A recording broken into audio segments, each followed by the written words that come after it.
Pemirsa, isak tangis keluarga menyambut kedatangan jenazah tenaga kerja wanita Indonesia yang kecelakaan kapal di perairan Malaysia. Kecelakaan kapal merenggut 7 nyawa tenaga kerja wanita ilegal lainnya.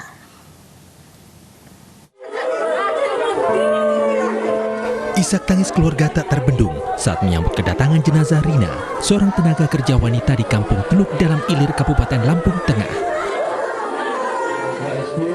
Rina meninggalkan seorang suami dan 2 anak yang berumur 13 tahun dan 3 tahun. Jenazah tiba di rumah duka pukul 15.30 waktu Indonesia Barat dan langsung dimakamkan di tempat pemakaman umum.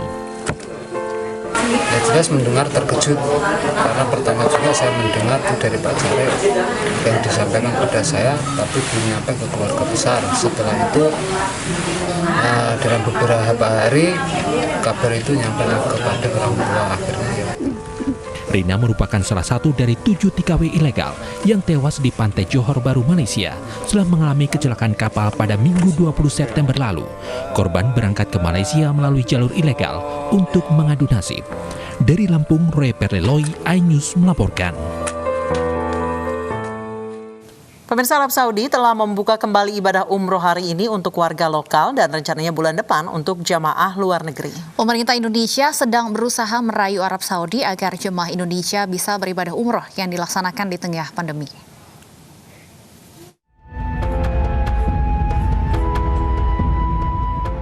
Pemerintah Arab Saudi membuka kembali pelaksanaan ibadah umroh hari ini khusus untuk warga lokal dan dibatasi 6.000 orang. Kapasitas jemaah umroh harian akan ditingkatkan menjadi 75% setelah 2 pekan, yaitu sebanyak 15.000 jemaah umroh dari 40.000 jemaah sholat 5 waktu pada tanggal 18 Oktober 2020. Sementara untuk jemaah luar negeri baru akan diizinkan beribadah mulai 1 November 2020. Pemerintah Arab Saudi sedang mengkaji pelaksanaan umroh jemaah luar negeri di tengah pandemi COVID-19, sekaligus memutus negara mana saja yang diperbolehkan masuk. Saat ini ada 3 negara yang dilarang, yaitu India, Brazil, dan Argentina. Sedangkan untuk Indonesia, Kementerian Agama sedang berusaha agar jemaah Indonesia dapat kembali beribadah umroh ke Tanah Suci. Nah, kita berdoa, kita koordinasi terus komunikasi dengan pemerintah Arab Saudi agar supaya Indonesia bisa masuk dalam rilis dari Kementerian Kesehatan. Itu aja yang aneh. Iya, kita lobby tentu. Yang pertama kita punya kantor urusan haji di Jeddah, representasi dari pemerintah kita, punya konjen, punya dubes, itu yang akan melaksanakan komunikasi dan lobby kepada pemerintah Arab Saudi agar supaya Indonesia ini dimasukkan dalam daftar list negara yang diperkenalkan untuk melaksanakan ibadah umrah. Menurut Kementerian Agama, jika mendapat lampu hijau dari Arab Saudi, maka prioritas pertama adalah jemaah umroh yang tertunda tahun ini sebanyak 34.000 orang.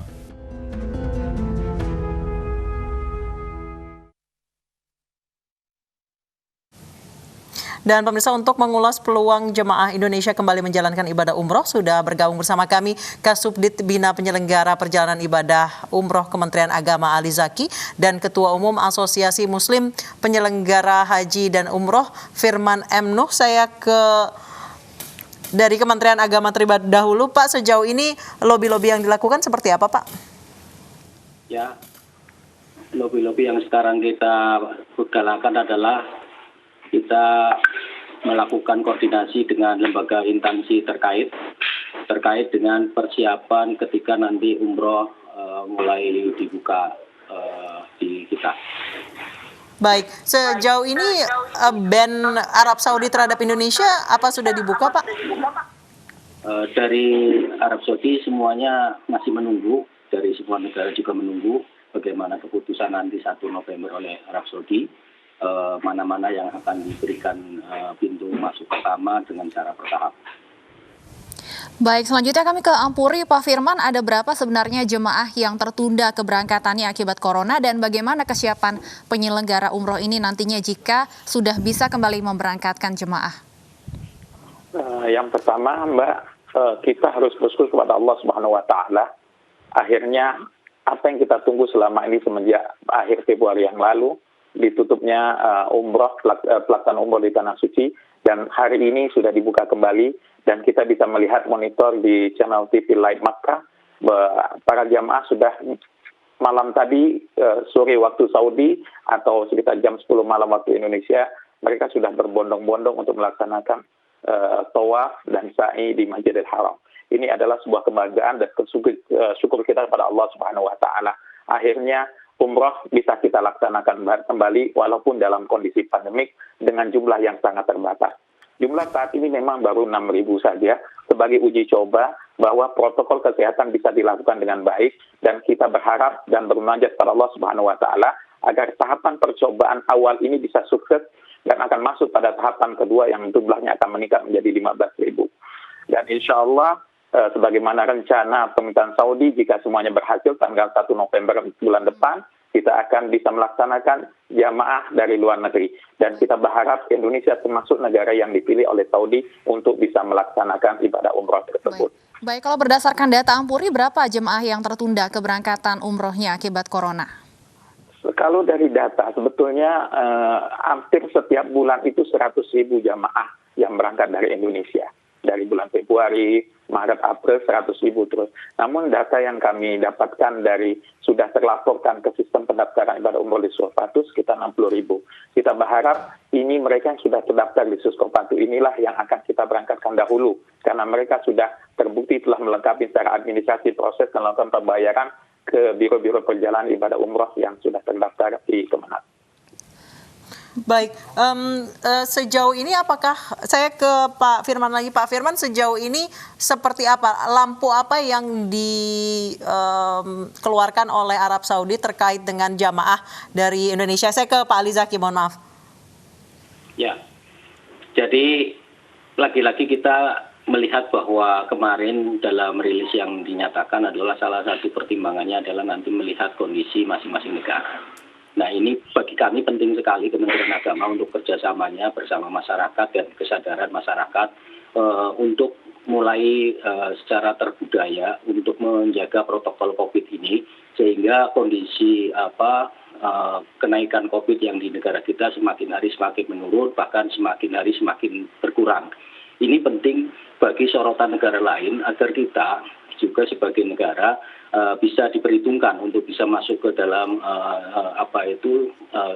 dalam tahapan-tahapan umroh yang besok ke depan bisa diprioritaskan. Baik, patokannya Arab Saudi apa sih Pak untuk membuka sebuah negara akhirnya boleh masuk dan beribadah umroh di tengah pandemi ini? Patokannya apa Pak?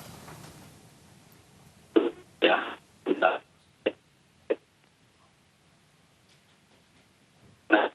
adalah kondisi COVID yang semua dunia ini mengakui semua, malah mungkin salah satunya daripada yang diperhitungkan adalah masalah COVID-nya.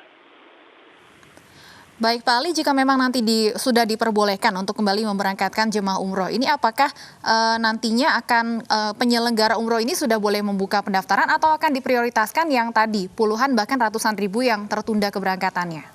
Ya, kita tetap pada fokus prioritas jamaah tertunda, yaitu 36.012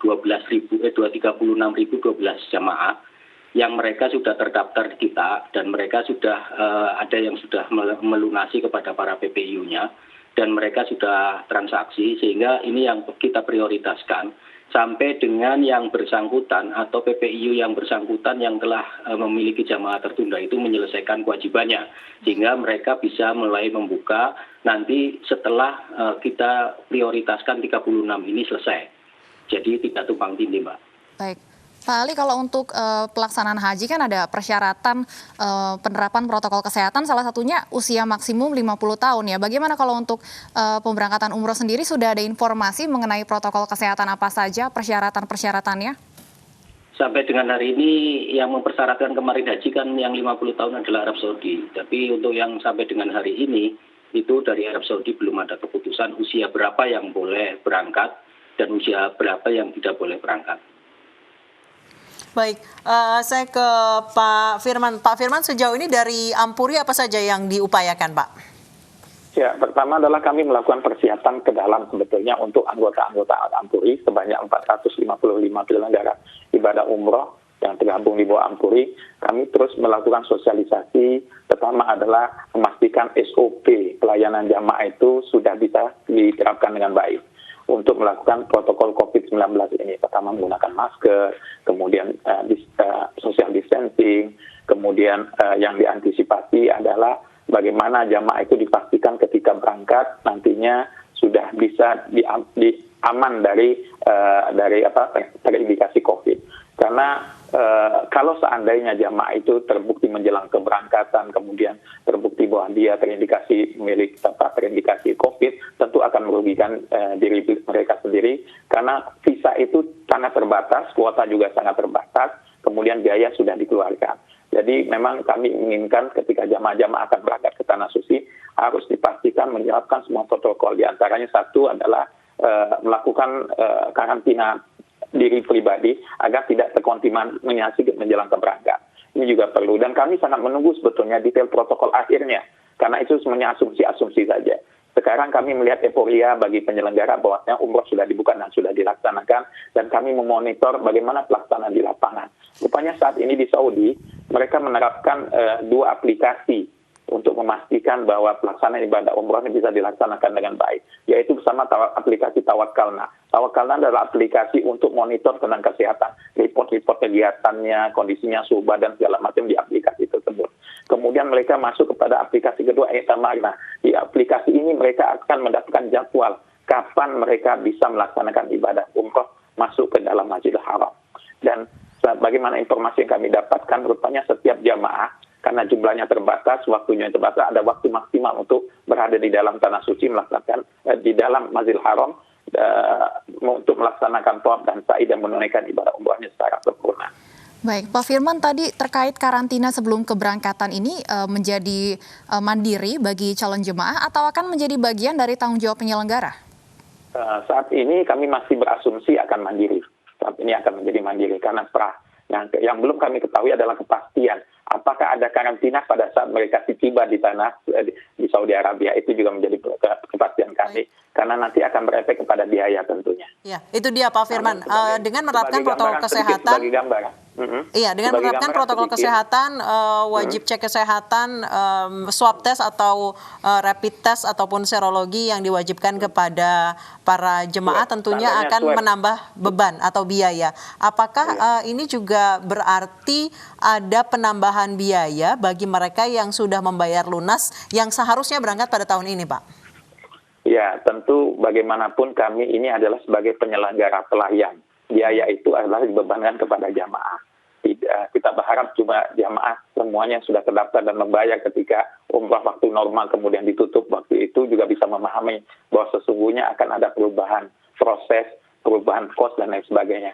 Di antara yang pertama adalah ada kenaikan tidak bisa kita nafikan. Karena per 1 Juli kemarin, Saudi Arabia sudah melakukan kenaikan biaya pajak PPN sebesar 10%. Yang kedua akan ada tambahan biaya-biaya lainnya, misalnya pertama adalah tentu harga tiket akan berubah karena kapasitas pesawat sebagaimana regulasi penanggalan COVID ini tentu tidak bisa 100%. Sebagai logikanya pasti akan ada kenaikan karena okupansi dalam satu pesawat juga berkurang. Begitu juga transportasi darat yang kami dengar informasi berkembang hanya 50% dari kapasitas, dan kami belum dapat kepastian tentang bagaimana hotel. Apakah hotel bisa diisi lebih dari 2 orang satu kamar. Baik, Pak Ali, mungkin kalau berkaca dari pelaksanaan haji yang sudah dikeluarkan persyaratannya oleh pemerintah Arab Saudi, apa saja tambahannya protokol kesehatan atau persyaratan yang harus dilalui oleh jemaah? Ya, jadi persyaratan atau protokol yang harus dilalui oleh jamaah adalah pertama, sebagaimana yang sudah ada kemarin itu adalah tempat tinggal. Ya. Tempat tinggal itu nggak mungkin seperti normal. Kemudian antrian di ketika di sa'i maupun di tawaf itu akan sangat berpengaruh sekali itu jaraknya, sehingga beberapa hal persiapan dan perlengkapan jamaah yang harus disiapkan dari Indonesia pun nanti akan kita menjadikan catatan, terutama kita harus mempersiapkan jamaah sebelum berangkat dan mempersiapkan protokol jamaah setelah berangkat. Artinya posisi pra dan pasca itu kita harus menyiapkan itu, karena untuk pelaksanaan selama di Arab termasuk di pesawat itu pun harus benar-benar protokol yang sudah ter-SOP-kan sehingga menjadi regulasi yang utuh yang semua PPU harus menaati itu. Tidak ada di dalam celah-celah perjalanan itu ada celah kosong yang akan mengakibatkan sesuatu yang melanggar protokol. Ini yang penting. Baik, sejauh ini kalau pertimbangan dari Arab Saudi terhadap Indonesia apa, Pak? Sampai dengan hari ini belum ada yang masih semua Arab Saudi itu masih uji coba untuk warganya dan mukimin di setempat. Pertama hari ini pertama kali mulai. Nanti tanggal 18 meningkat sampai dengan 1 November itu akan diperhitungkan mereka untuk warganya sendiri dan juga mukimin yang di tempat sana. Nanti mungkin akan dilakukan evaluasi bagaimana dari perjalanan 4 Oktober sampai dengan 1 November itu oleh Arab Saudi sehingga akan memunculkan keputusan-keputusan yang bisa mudah-mudahan akan lebih membaik karena kondisi yang sekarang itu mudah-mudahan tidak ada masalah dan bahkan semuanya bisa berjalan lancar sehingga bisa mengembang bukan cuma dari Arab Saudi maupun mukimin tapi dari luar Arab Saudi akan segera welcome-kan untuk bisa masuk. Baik, sejauh ini dari posisi Indonesia dengan jumlah jemaah terbanyak tapi masuk dalam ban atau daftar larangan masuk Arab Saudi. Pertimbangan sejauh ini seperti apa, Pak, dari hasil lobby yang dilakukan oleh Kementerian Agama? Jadi sampai hari ini belum ada yang menyatakan pihak Arab menyatakan bahwa Indonesia itu bagian yang tidak boleh masuk Arab Saudi, Mbak. Ya, sebagaimana kemarin Pak Dirjen yang sudah sampaikan juga di dalam satu ini yang masih dilarang itu antara India, Brasil, terus satunya Argentina, 3 negara Argentina. Jadi Indonesia sampai hari ini belum ada yang menyatakan bahwa Indonesia nggak boleh. Kita masih berharap makanya di sela waktu antara tanggal 4 sampai tanggal 1 November, ayolah kita warga masyarakat semuanya kita coba untuk disiplin, bisa menjaga protokol COVID sehingga bisa menurunkan nilai bahaya-bahaya pandemi ini sehingga kita juga akan ikut tertib juga untuk bisa berumroh bersama dengan negara-negara lain. Baik, kalau dari Ampuri sendiri tentunya ada beberapa aturan yang ditetapkan terkait dengan protokol kesehatan jika memang nanti jemaah Indonesia diperbolehkan untuk umroh di Arab Saudi di tengah pandemi ini. Sejauh ini apa yang akan dilakukan Ampuri atau strategi yang akan dilakukan Ampuri untuk mendisiplinkan para jemaah agar menaati protokol kesehatan? Karena jika kita lihat masyarakat Indonesia memang sulit sekali menaati protokol kesehatan. Ya, sebetulnya pertama adalah kami memiliki rasa positif yang kuat bahwasanya Indonesia tetap akan diperbolehkan untuk melaksanakan ibadah umroh. Kenapa? Karena saat ini sebetulnya penerbangan Indonesia-Saudi telah berjalan. Intinya Indonesia tidak di-ban oleh mereka. Dan pertimbangan mereka juga logika, mereka juga tentu akan memahami bahwa logikanya bukan 100% atau besar sekali di Indonesia penyebaran COVID.